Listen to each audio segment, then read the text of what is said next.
Chariot! Kine! Pilsong! Good morning. Today we're going to work on the down block. From here you know chariot and kine. We just did that. From here we're going to go into chumbi position, ready position. You need to have all these moves down to a T by now. We're going to use a front stance for our down block. So hopefully you have learned that front stance and don't have to concentrate on your stance so much as you will your blocking movements. From here we're going to be doing what's called a down block, a lower block, blocking such things as a roundhouse or a front kick coming in at your groin or your rib or your lower section of your body. We're going to sweep it with our forearm and we're going to cover our solar plexus just above our groin and we're going to stop just above our knee. Proper way to do this, blocking hand always comes inside, up and beyond the opposite ear, way past, not short and weak. Reach up here, feel the tension on the back of your lats. The other arm comes up, forms an X. I made an X. Now when I block, for demonstration purpose, watch the left hand. The right hand goes back to my side, giving me that counterbalance, and the left hand blocks, stops 2 fists above my knee. So I'm sinking back into a low front stance, and I'm blocking whatever's coming in. I've just blocked it, more than likely blocked potentially a lethal kick coming in from my rib cage or my solar plexus, possibly a little higher. But overall I'm sweeping my whole body with this down block. Now when we advance, the hand at your side comes up to the opposite ear. Turn your palm in towards your head. This hand comes up, palm towards your face.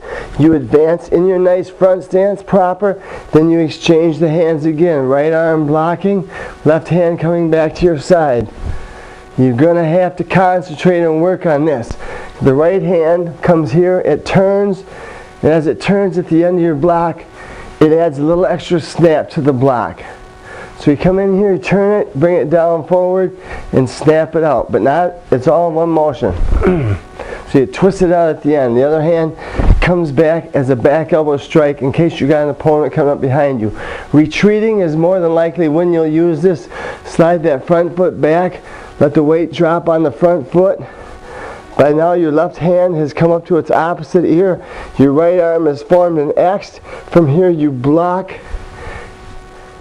And notice that full execution. You see some people do down blocks like this.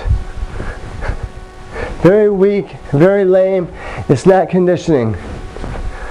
I want you to do your down blocks from here. Reach high, across, form the X. Step back with the right leg into the front stance proper. From here, you sweep across clearly across the front of your body. Executed properly. As you drop it on your heels, block. Come across, step, block. Block. Retreating. Block. You don't want to turn your shoulders. Have your right shoulder forward, and you want to have your shoulder back. You want your shoulder square, and you want this hand, the blocking hand, just above the knee. The elbow, you want a slight bend in.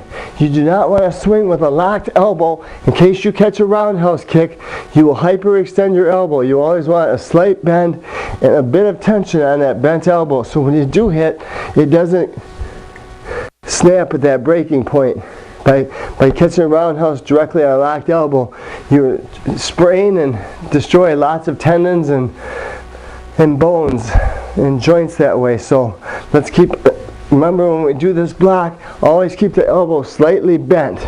Drop back, boom, advance, cross over, blocking arm always comes inside, palm towards the ear, other arm crosses, makes a perfect X, step forward, blocking, sweeping in front of the body, the other hand coming back to the side. It starts to get complicated. I'm limited to only so many minutes on YouTube. When you sign up as a regular member, the classes will be longer and more thorough. Okay, hopefully we'll have a better studio and recording facility than right here. But what we have here is fine. I can teach you all the elementary things that you need to know. Okay, I'm trying to square up with this camera. My camera is set in the corner of the room, which forces me to train at an angle which I'm not used to. So if it makes me look sloppy, forgive me. I'm I am a little rusty, but I'm not as bad as I'm appearing on the camera. Advancing forward, okay, looking at the camera instead of the monitor. I need to put the monitor above the camera is what I need to do. Stepping back, block. But every time as I step, the side of my arm comes up. That's the blocking arm. Come up and reach back. Everything considered like a rubber band or pulling a bow back. The farther I stretch it and reach it back, when I release it, the more power it is going to be delivered with.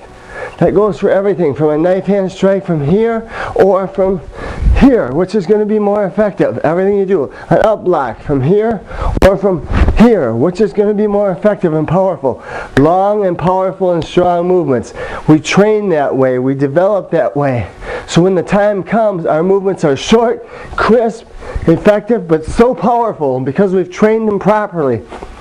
So we don't have to do those long, crazy blocks and punches and strikes that we practiced and drilled and trained.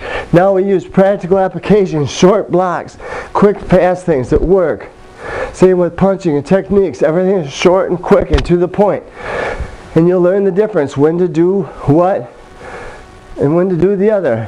When we do form competition, when you start learning your forms, if you watch my example of Pole 1, my black belt form, on one of my home pages to my new concept karate, you'll see that I've done that form, and you can just hear the energy that I transmit doing that form. It don't look like much, but it exhausts me 100%. I need to sit down and take a break when I do that form.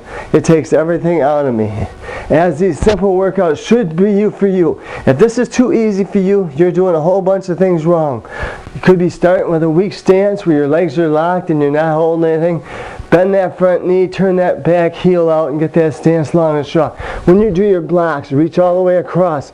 Sweep the front of your body. Let's go for snap every time. Try to snap your uniform. This old uniform is ready to turn into dust. It's so old. But eventually I'll have to buy a new uniform, and because this one's not going to hold up much longer. It's been sewed and repaired about 3 times already, but I have a hard time parting with old things. So today you've learned the down block. Down block in a front stance. Front stance, jungle jase. Down block, hadan banga. Banga being blocking, hadan being lower. So this is hadan banga. And there'll be lower strikes. Hadang junjin is a lower punch. Sangdan upper, chungdan middle, and then junjin blocking, or banga blocking, junjin striking. As time goes on, you'll learn the terminology. Not so key. I'll throw it in as much as I remember for you. You can write it down and study and practice it. Nice to have it. Makes you sound like an educated man. For today, that's it. Let's bow out. Practice hard. Chariot! Kine! Pilsung. Get used to it. I want you bowing and saying Pilsung at home to me. I want you in a classroom environment as much as possible. I wish I could be there to kick your feet around and straighten your things out and straighten your posture, turn your shoulders, move your hands and put everything right where it needs to be. But I'm not there to do that. So you need to become innovative and become your own instructor. You have to take responsibility and teach yourself by learning all the fine points and all the little intricacies that I am passing on to you. Again, bowing out. Chariot! Kine! Pilsung!